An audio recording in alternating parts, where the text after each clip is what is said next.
But this time, exponential technologies have the capacity to do what bows and arrows and even nuclear bombs couldn't quite do.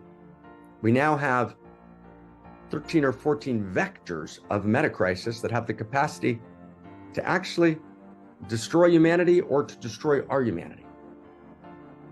So what do we need to do? We need to engage in the crossing. We can do this. And there's a joy in the demand. My unique risk is to do what love demands of me for the sake of my highest fulfillment and my highest transformation, which is, if I'm awake and feeling the whole, also the highest fulfillment and highest transformation of the whole. But it's a risk. Am I willing to be outrageous? So I've got to step forward and say, I'm crossing over.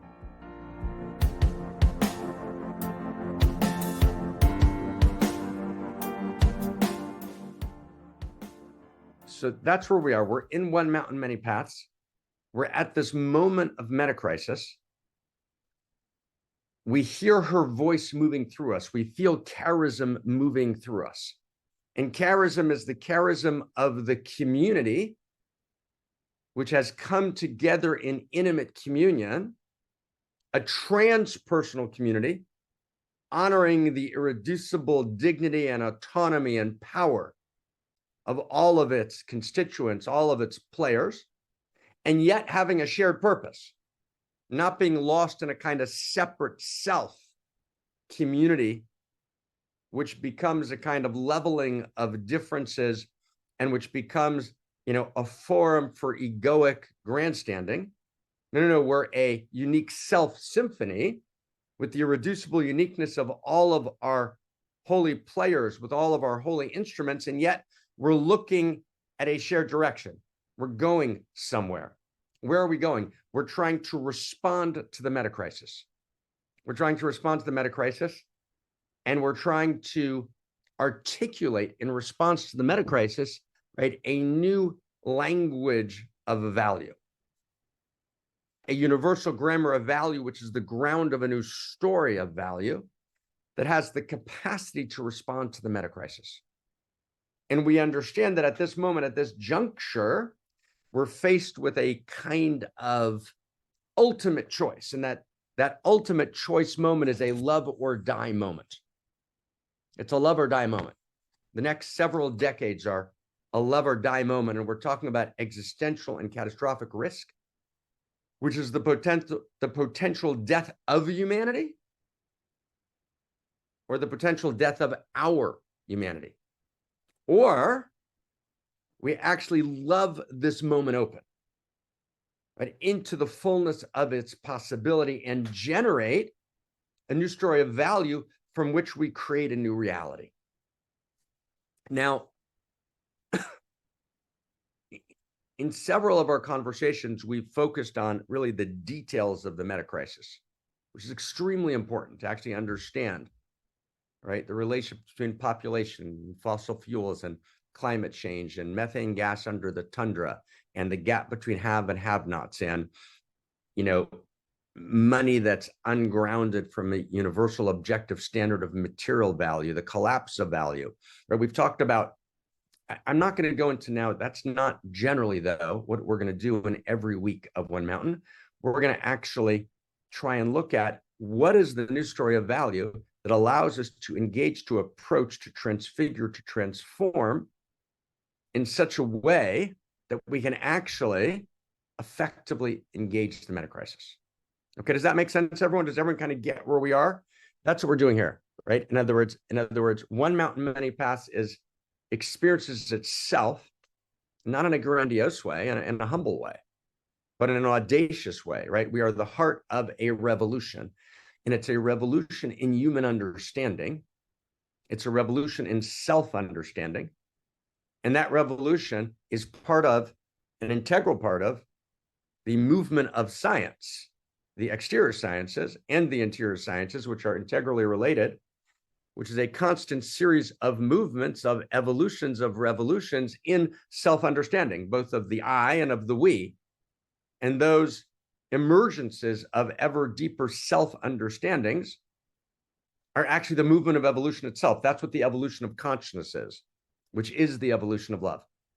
So at this moment of metacrisis, what we're saying is that it's that the capacity to take the next step in that movement, which is the overwhelming moral imperative of this time, right? We call that the new superstructure, right? The new story of value, which we're placing as being ultimately the primary cause that will allow us to actually either avert the unimaginable suffering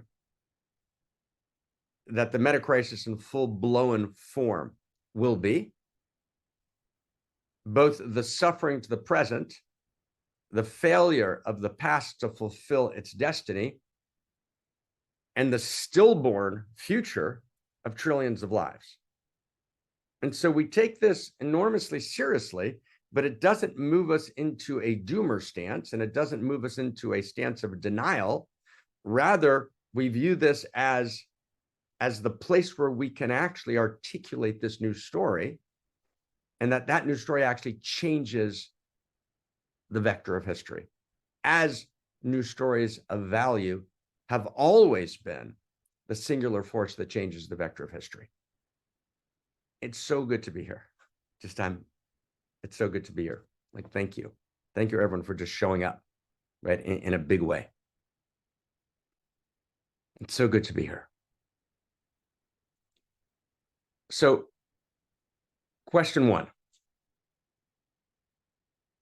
And Elaine and I had this conversation the other day.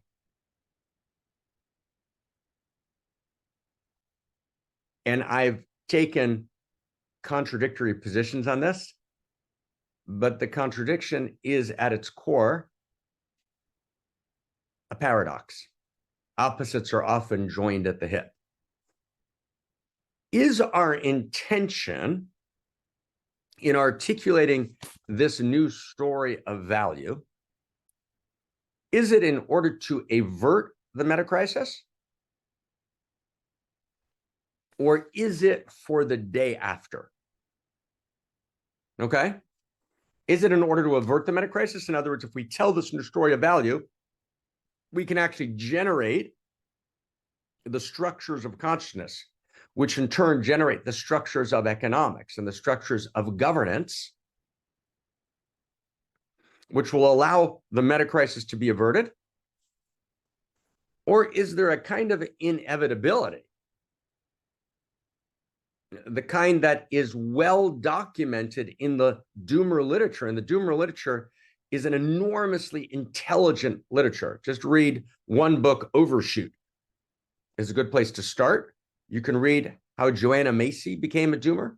It's one example of the doomer community, but there's 7 or 8 serious thinker writers who are gathering an enormous amount of information who have come to a doomer conclusion.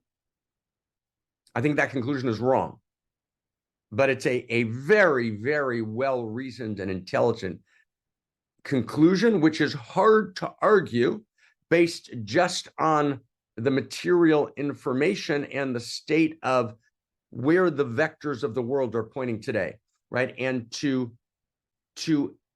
ignore it or dismiss it based on just kind of generalized inclinations or supercilious or superficial observations that sound compelling, but actually lack the depth of empirical data, both interior and exterior empirical data, is simply wrong.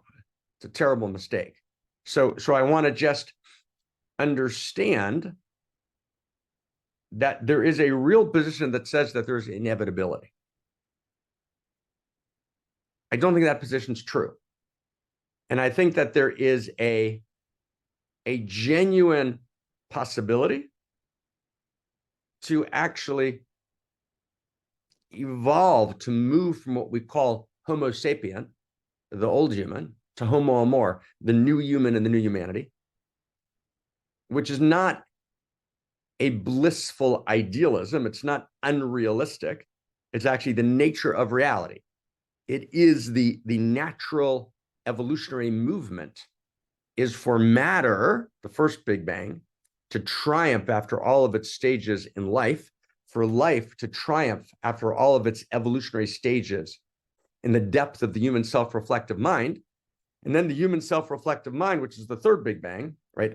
The biosphere, life is the second Big Bang. Life triumphs in the depth of the human self-reflective mind, the third Big Bang. And then this third Big Bang goes through all of its levels of evolution that are traced by about 100 different theorists, but it doesn't go on in an ad infinitum loop. It actually is not only circular, it's also directional, it's also going somewhere, it's also pulled by the future. The future places its attention on the present and calls it forward. And so the depth of the self-reflective human mind, which we call Homo sapien, the wisdom of Homo sapien, actually can and will, because that's the nature of evolution, jump, deepen, and a new human actually can and will emerge.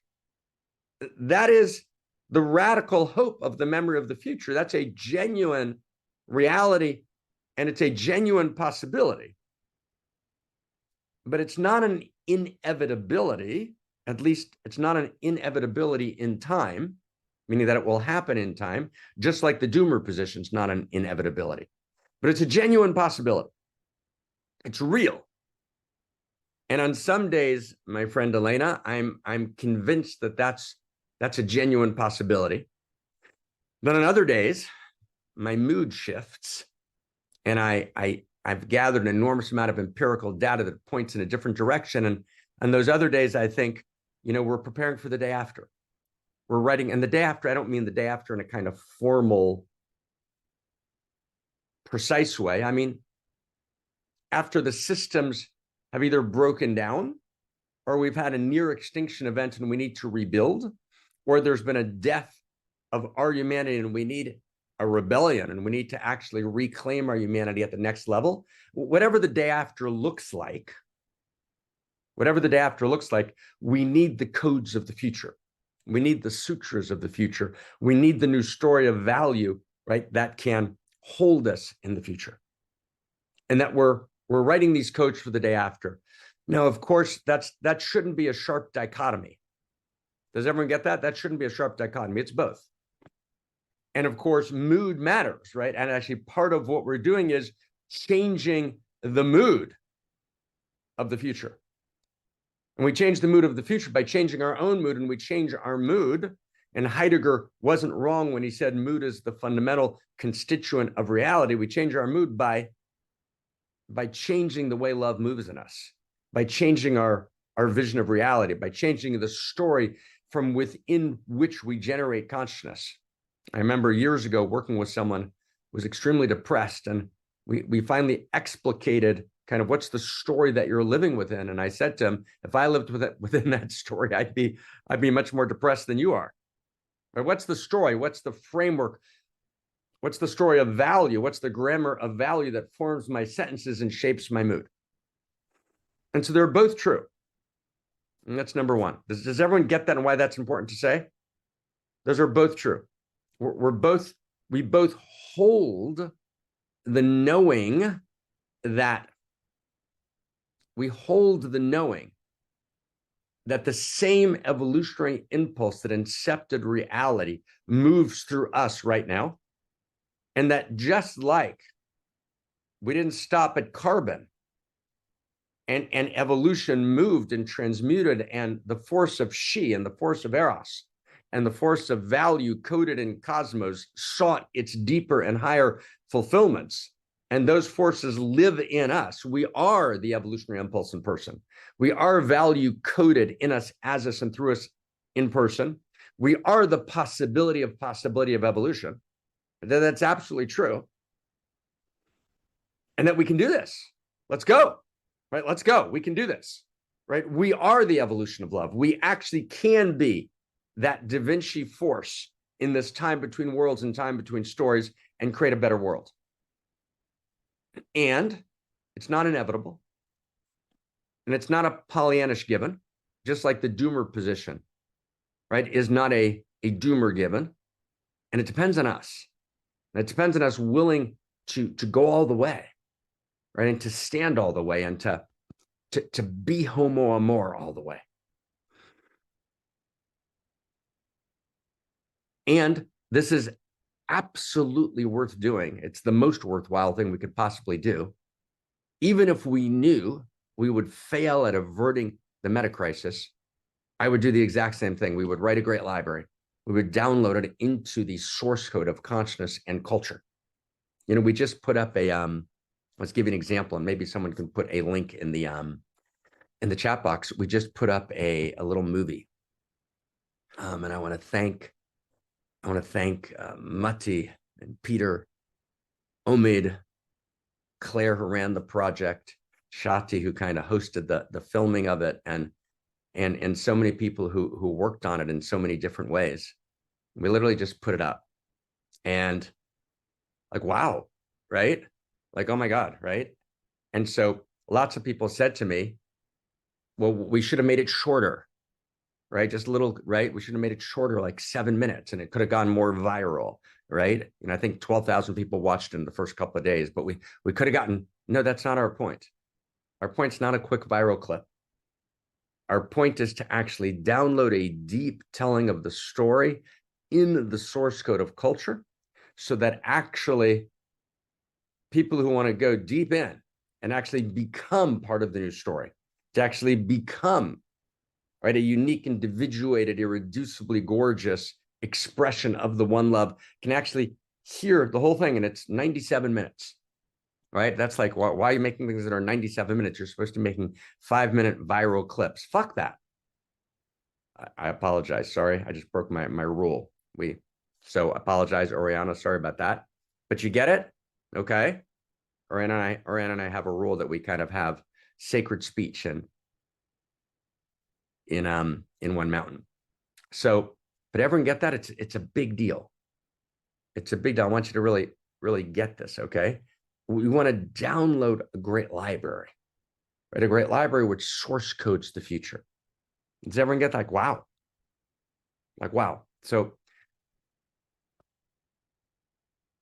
and whether it averts the meta crisis or whether it codes the days and the years and the centuries after, right? Oh my God, right? Okay. So that's one. Two, and I want to just kind of I'm trying to just, if you will, we have to stay in our integrity and stay in our purity. So I want to just touch on something else as well, which is we're very precise. So point two, there's an enormous amount of great and gorgeous things happening all over the world. That's really important to say, right? We're not simply at a place of breakdown. And I've said this many times before, and sometimes it gets lost, but I want to really understand that. There are 3 sentences that are kind of incepting of the vision of cosmoerotic humanism, this new story of value in response to the meta crisis. So the first sentence is, we live in a world of outrageous pain. We live in a world of outrageous pain. And the only response to outrageous pain is outrageous love. And we refuse to look away from the outrageous pain. We refuse to give Pollyannish responses to the outrageous pain, whether they are classical spiritual Pollyannish responses, which say the outrageous pain is ultimately only illusion. But if I rest in the eternity, there is no suffering. And although there's a deep truth to that, it's ultimately a Pollyannish response, which violates the integrity and dignity of humanity. So it's a non-humanistic response, which goes against what we're calling a cosmoerotic humanism, and a non-dual humanism that honors the irreducible dignity of every human being. So number one, and that includes the dignity of suffering. So we reject that response, and we reject kind of the new age responses, right? You created it, right? This is all your creation. If you just shift your attitude, it'll disappear. Not true. You do need to shift attitude, and we need to transform. We need to change our mood, and we need to evolve our consciousness, and suffering's real. So we don't turn away from the suffering, or we don't allow either a fundamentalist mystical or fundamentalist new age Pollyannish response to degrade the dignity of suffering. We take it seriously. We live in a world of outrageous pain. We refuse to allow theologic of any form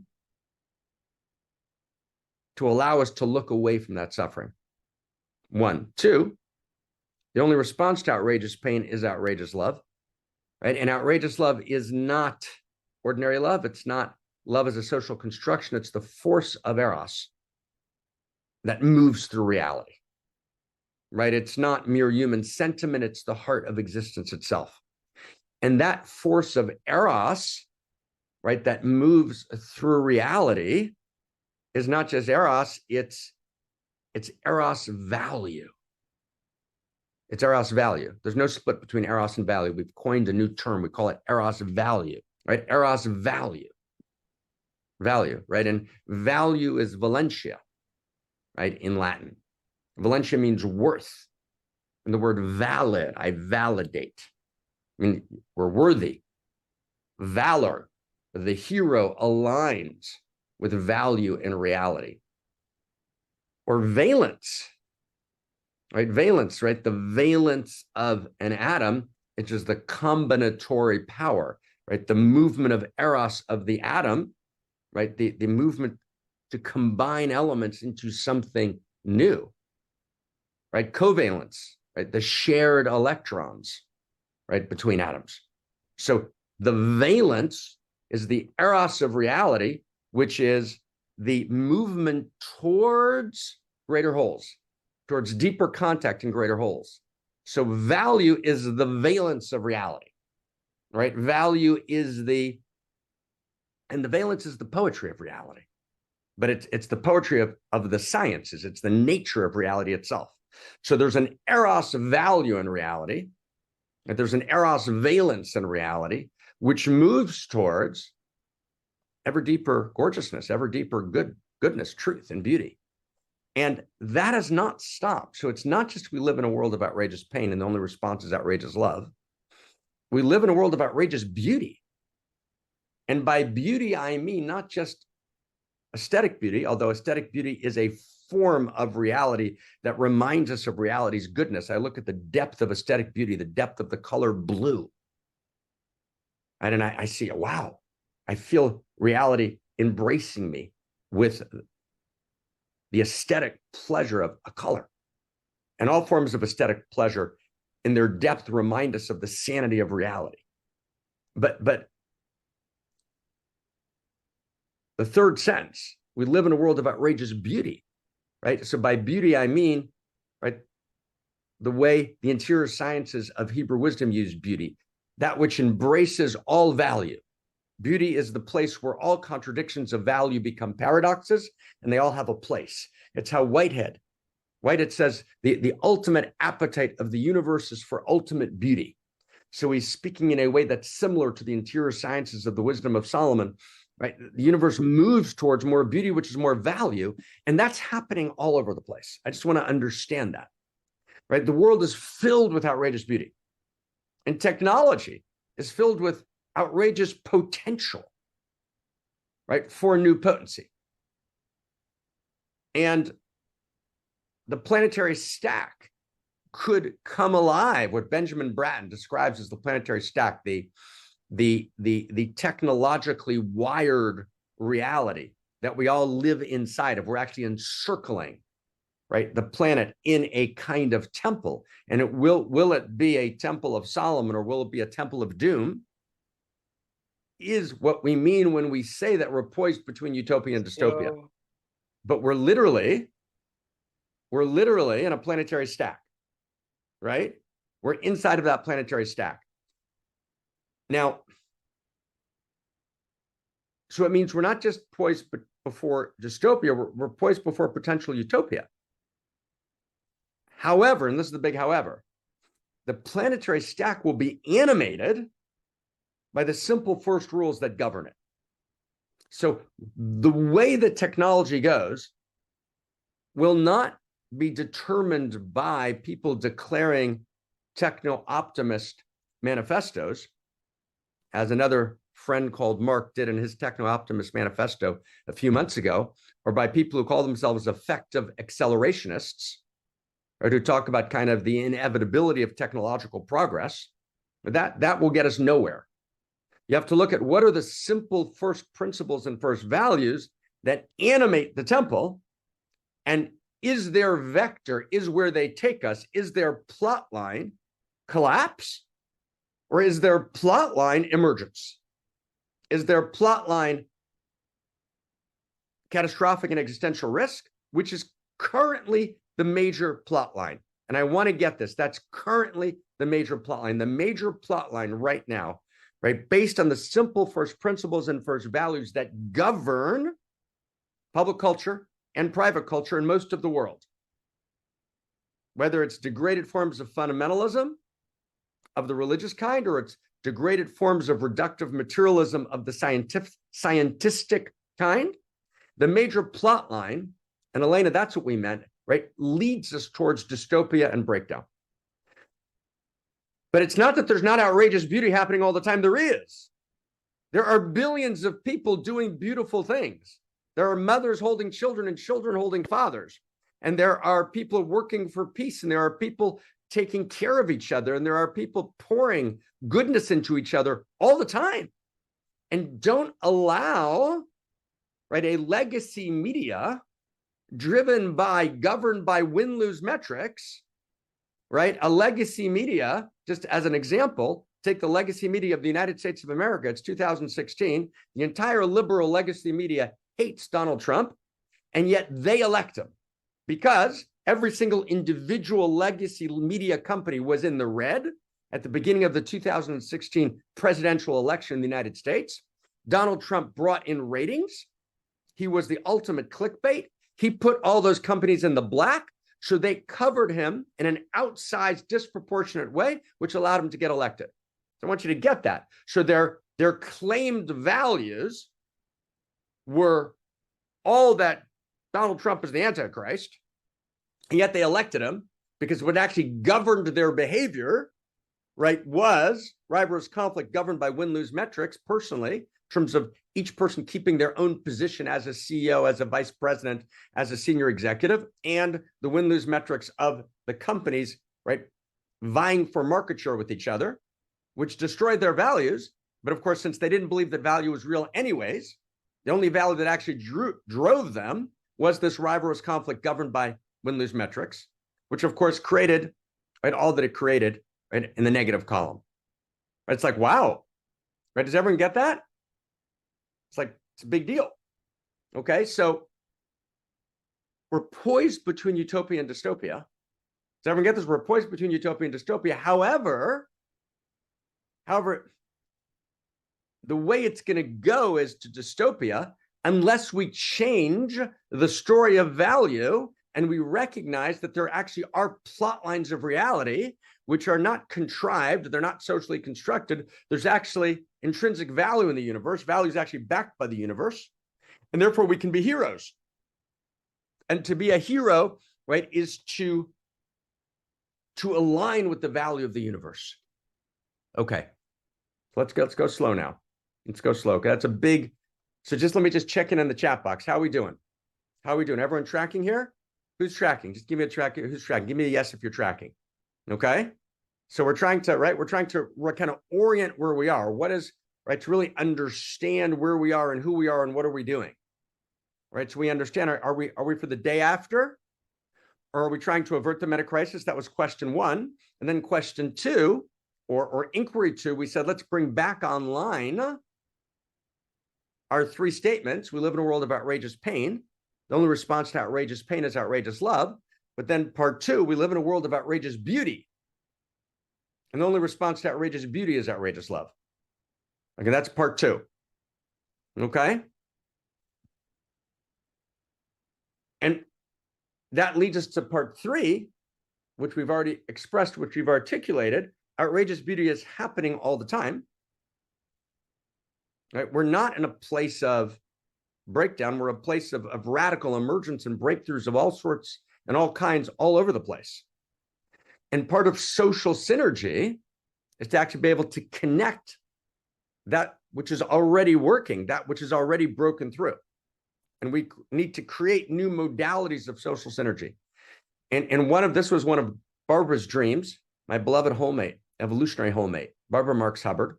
One of her dreams and one of my dreams that actually met in 2011, 2012, she called it a social synergy engine to connect what's working worldwide. I called it a unique self Facebook back in 2011, 2012 at the board meeting. It could actually change the very structure of reality, right? The problem is to do it right costs, between $5 and $10 million, but that's not an insurmountable problem at all.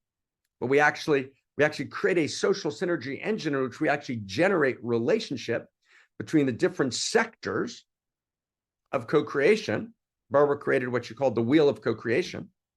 And before Barbara died, we created what we called Wheel 2.0 of co-creation, right? In which each one of those sectors in the wheel, education, politics, economics, right, psychology, et cetera, right? The idea was to actually identify the most successful breakthroughs and then create social synergy between the different sectors in the wheel. And it was a great social experiment. It never got implemented. And Barbara and I spend the last few years of Barbara's life talking about what it would mean to implement that, what it would mean to create, again, what I called Unique Self Facebook, Barbara called a social synergy engine. But put that aside for a second. The truth is, there's great things happening all over the place. And I want to just always say that. Don't allow the legacy media to hijack your view of reality. Reality is not a bunch of corrupt people running around who are degraded, satanic, and that is the nature of reality. The nature of reality is gorgeous, stunning, beautiful, unimaginable people, men, women, children, white, brown, black, old and young, of all types and all forms and all shapes, right? Who are actually living in the field of value because they feel it inside of them, even if they can't articulate it, who are desperate for an articulation of the new story, but they're already living it in some way. And those are gorgeous. It's gorgeous. The people are gorgeous all over the place. It's why I'm filled with hope. And yet we need to articulate a new story that people can live in, that people can come together in. We need to articulate a vision, right? A strange attractor that calls us to the future. We need to move beyond closed societies and open societies, right? And actually, right, integrate the best of both, right? The best of a closed society that has an organizing of principles, and the best of an open society that's fully free and individuated, right? In other words, we need to kind of create a new way, right? A new attractor into the future, which is the emergence of a new story of value as a context for our diversity. Wow, okay. What we're focusing on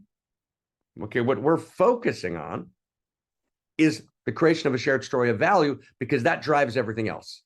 And a shared story of value emerges from the establishment of first principles and first values. And maybe we can put in the chat box. You can already get it from Amplify. It's why we did this. It's why we did this. Is the first attempt. We call it the tip of the spear. It's based on lots of earlier work, but it's the first tip of the spear to articulate the beginning of this story of value. And we wrote it. It's not Marc Gafni's name up there, and it's not Zach Stein. It's not Ken Wilber. We wrote it under David J. Temple, because we're creating David J. Temple together, because at key moments in history, as Sorkin at Harvard pointed out, we move actually to transcend the win-lose metrics, to transcend the egoic posturing of authors, and to create something new. Let's create a new angel. Let's create a new voice in history. And that's what the sutras were, and that's what the Vedas were, and that's what the Bible was, and that's what the Zohar was, and perhaps that's what Shakespeare was. So let's create David J. Temple, right? This new figure. And by the way, I don't know if David's a girl's name or a boy's name, not clear. Maybe he's trans, I'm not sure. But in any case, so David J. Temple is writing. David J. Temple is writing First Principles and First Values, right? That's what we're here to do. So let me see if I can phrase it in another way, okay? Let's see if we can phrase it in another way.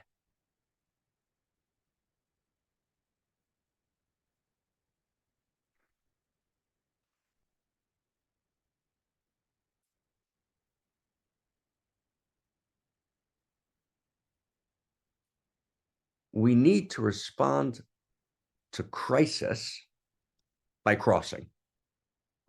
It's the crossing that responds to the crisis. And that's always been true in history. And the crossing always means to cross from one side to the other side. The story of Ibrahim, the father of the Islamic world, the father of the Judeo-Christian world, in many lineage traditions, and a primary player in the world of the East, of Buddhism and Kashmir Shaivism. There's a story of Ibrahim sending messengers to the East, Kedma. So this figure Ibrahim, this mythical, historical figure, experiences that the whole world is on one side, on Ever Echad in Hebrew, E-V-E-R, on one side. And the word side also means past. The world is locked in cycles of prior causation, and it can't break out of the patterns of past. And so Ibrahim says, I'm going to cross to the other side. I'm going to become the new human. I'm going to introduce through my very being, through my unique self, a new story of value, a new story of what it means to be a human being. And that births this explosion of ethos in the world, this explosion of what we call history, the seeds of universal human rights, the seeds of the emergence of the feminine, this new story of value, this crossing to the other side.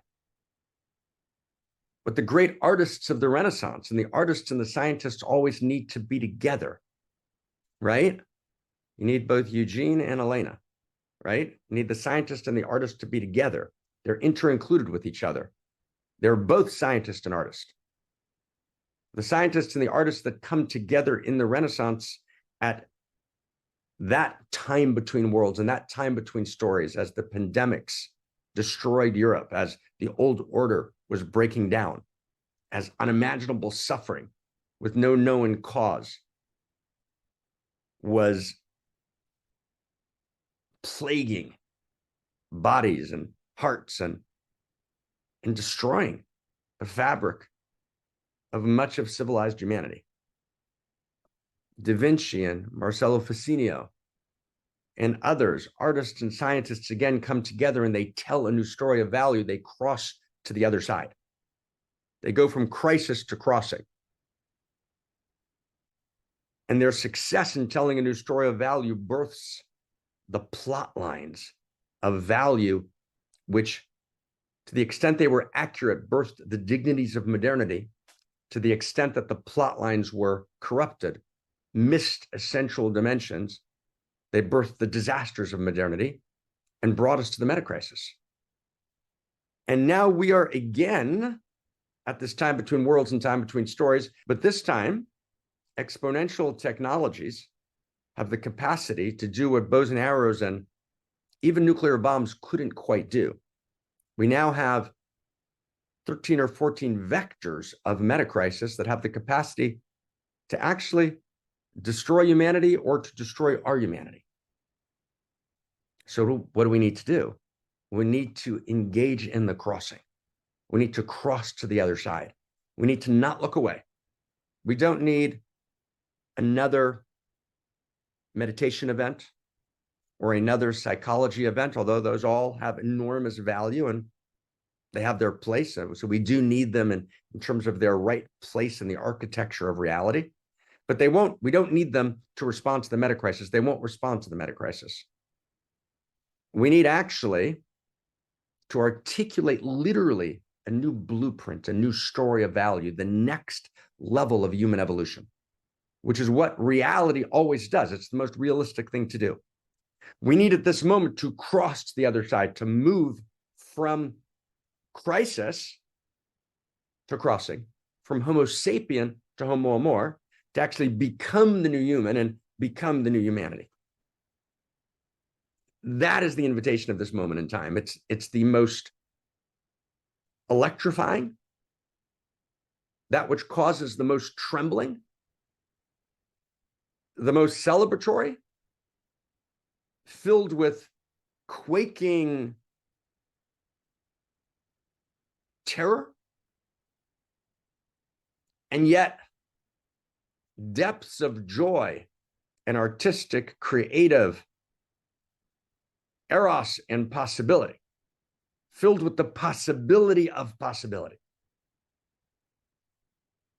That's the crossing.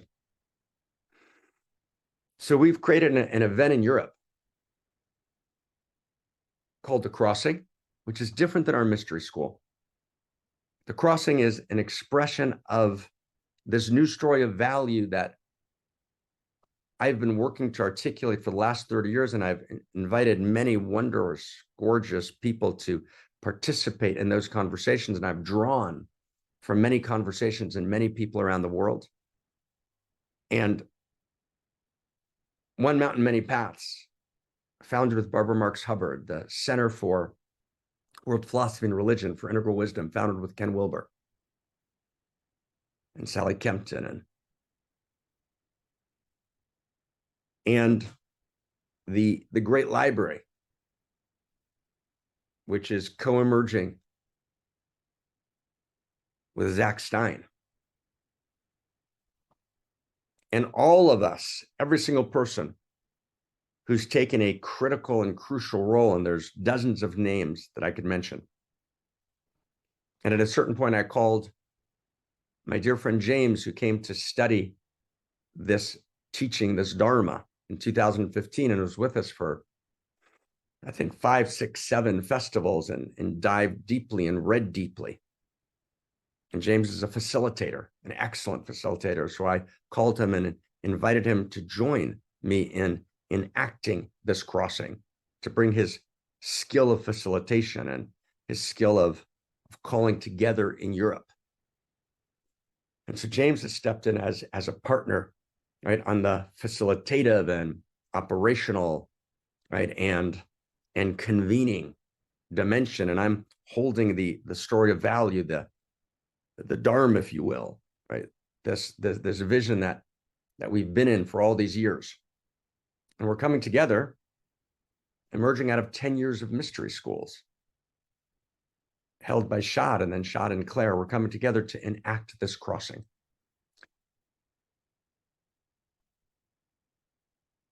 And the crossing happens inside of each of us. That's how the crossing happens. We decide we're going to cross over. And we decide we're going to take a risk. We decide we're going to be the new human. We decide we're going to be the new humanity. And I don't know, tears kind of well up in my eyes, right? When we come together every week.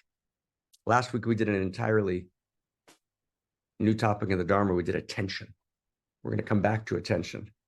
We didn't even get to begin this week's topic, which is on the evolution of non-duality and the evolution of enlightenment. And we'll get to that deeply. But really,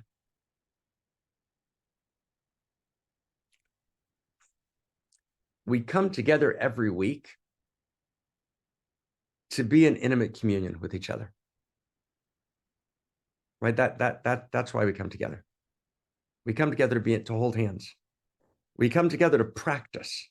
Like, why would we say I love you if we already know that we love each other? We say I love you because when we say I love you, new love is born and new intimacy is born. We place our attention.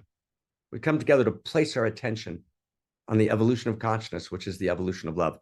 We come together to place our attention on what it means for us to move from Homo sapien to Homo Amor. And we come together to love this moment in history open and take our places at the table of history. Right? We come together to actually cross over to the other side. We come together every week to do the crossing. Right? That's what it's about. We're practicing. We're meditating. We're in the deep space of the field of value. which is who we are. That's our true selves. And then we experience our unique individuation in that field, and we play our instrument in the Unique Self Symphony. But we do it every week because we're polishing the stone of the new human that lives in us. And the crossing means, and I want to just say maybe the last sentence, the crossing means that I actually place at the center of my consciousness, crossing to the other side. It's not a hobby.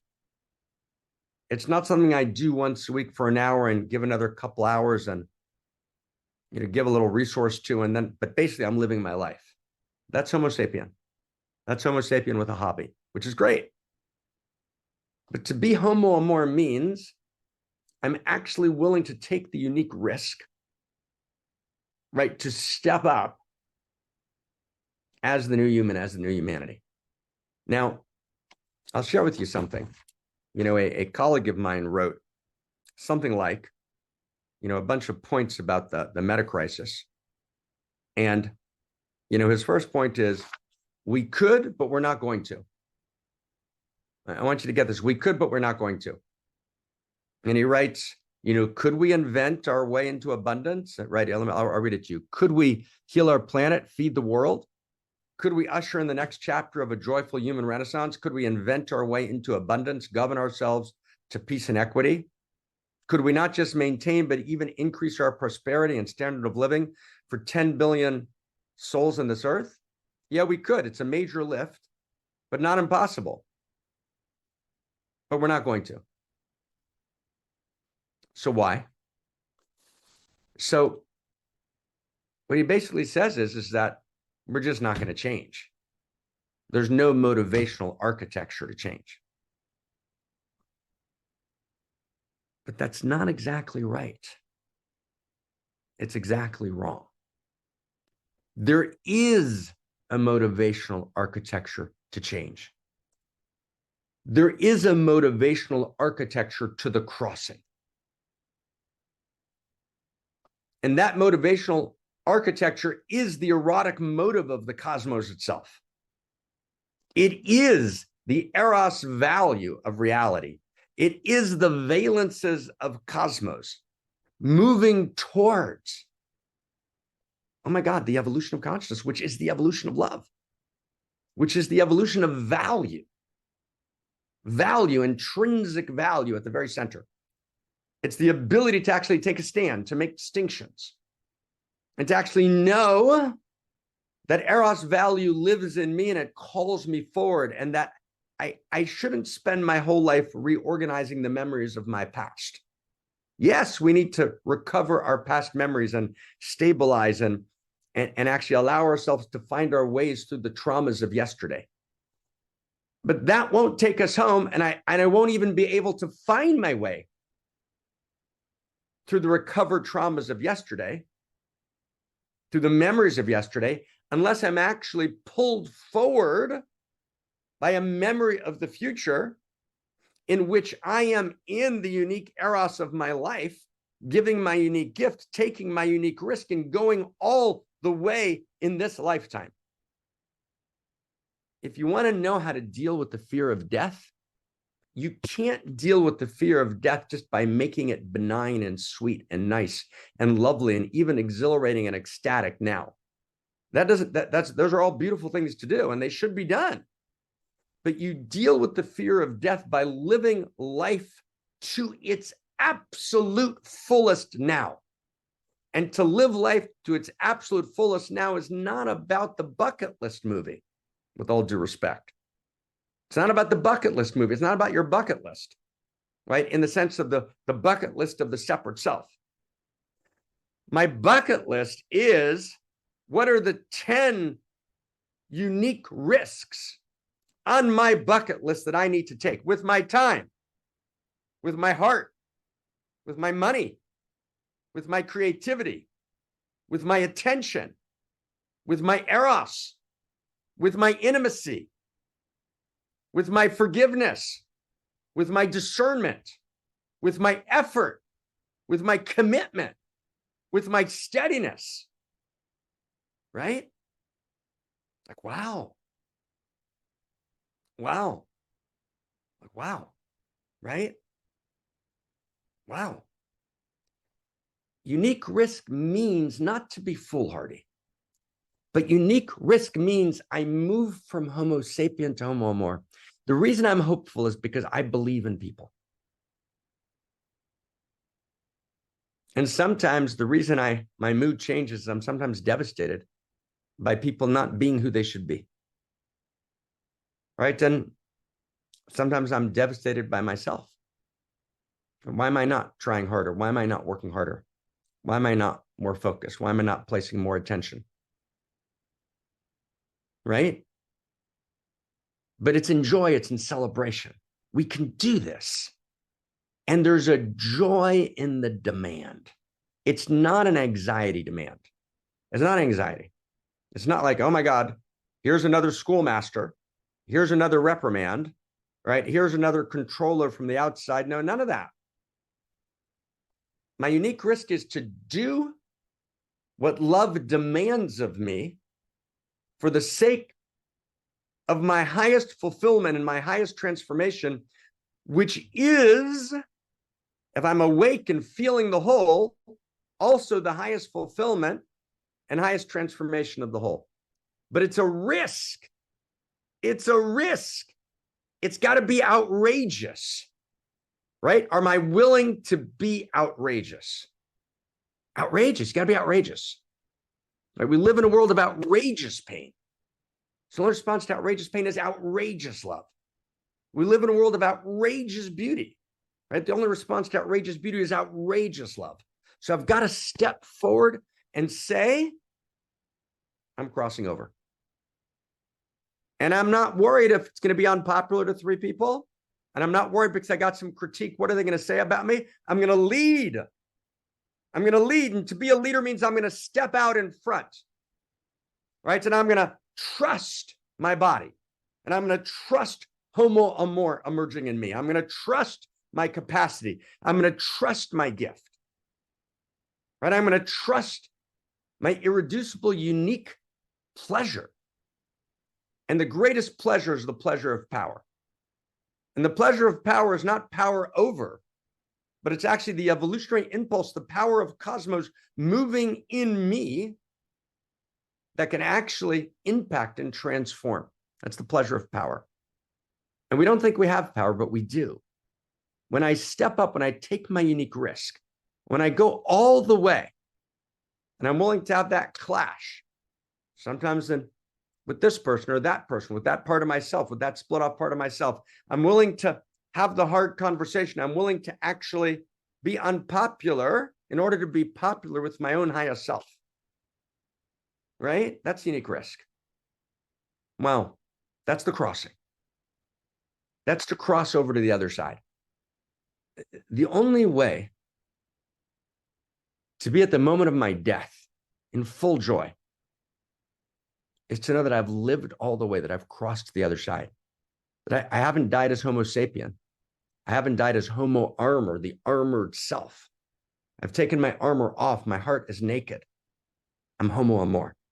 I am the new human. I am the new humanity. And it's that consciousness of Homo Amor, which will be my continuity of consciousness, which will take me into the next life and the next dimension and the next possibility. So I apologize if I'm a little too passionate about this. It is a little bit of an insincere apology, true. Passion is the only truth. Passion's the only truth, right? Not unclarified passion. Unclarified passion is not passion. It's pathetic. And pathetic's okay. We've all been pathetic, right? Who hasn't been pathetic, right? But unclarified passion is the pathetic that covers over the failure of potency. But true passion, right? The throbbing, tumescent cosmos that lives uniquely in me, as me, and through me, that's telling this new story of value, that's taking my unique risk, that's crossing to the other side, that's leading fearlessly, that's not afraid of being unpopular, and that's telling a new story of value, that's not dogmatic, no dogma. That's not worried about what are my friends going to think. No, what am I going to feel? What am I going to think? Let me be in my wisdom and my feeling, because I I'll recognize this. I'll know it's true inside of me. And I'm gonna master this. I'm gonna understand this. I'm gonna place my attention and become a master of my attention. And I'm gonna cross to the other side. Right? So my friends, who's willing to cross over? Who's willing to cross over? Who's willing to cross over? Right? Are we willing to cross over to the other side? If you're willing, just say, I am. I'm willing to cross over. And if you're really kind of willing to be kind of go all the way, say, I'm willing to, not just, but I am. I'm willing to cross over. I'm willing to cross to the other side. I'm willing to be Homo Amor. I'm not going to wait for someone else. It's me. I'm going to cross over. I'm going to take my unique risk. I'm going to cross to the other side. And then we're going to link hands or we're going to cross over together. And we should be ecstatic about it. And we should not let cracked fundamentalisms seize ecstasy and hijack it as their property. We should be ecstatic. We should be beside ourselves, which is what ecstasy means, beside our separate selves and in our unique selves. We should be beside our Homo sapien self and in our Homo Amor self. We should feel ecstatically urgent and we should celebrate. It's celebration. It's only radical joy that's going to take us to the other side. And radical joy is cracked with pain often. Right? And I'm just, last sentence, I'm heartbroken most of the time. I'm heartbroken most of the time for 1,000 reasons. Right? And my heart's ripped open with joy all the time for 1 billion reasons. So we open our hearts together. We hold hands together. Right? And we're the ones we've been waiting for. Right? Bono got it right. But let's just hold this together. Right? This is what's true. This is what's true. And we have to be willing to pour our hearts in, to pour everything in. But not because anybody told us to. Not because anyone's going like that. No.